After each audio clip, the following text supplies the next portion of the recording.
kun kuvattiin tätä autoa, niin se nauha meni ihan vituiksi, kun oli kameran kirjoituspää rikki.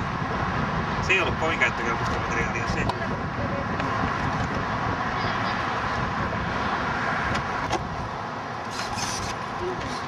Se ei onneksi lakkaa toivomasta sitä koeasentoa riittävän kauan.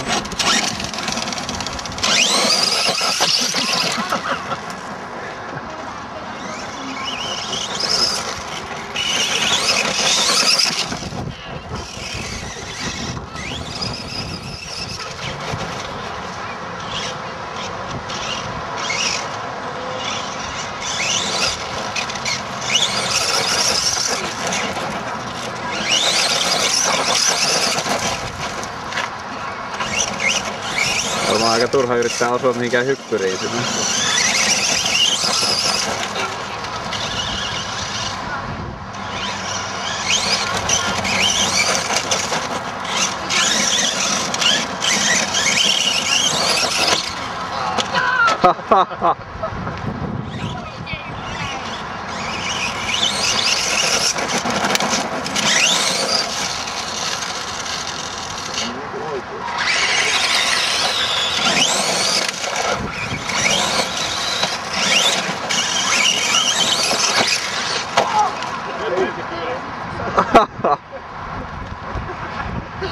Se siitä.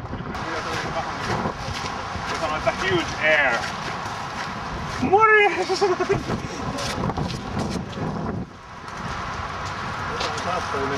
Joo, mulla on kyllä tällainen uusi, mutta nyt pitää vaan etsiä ne muut osat.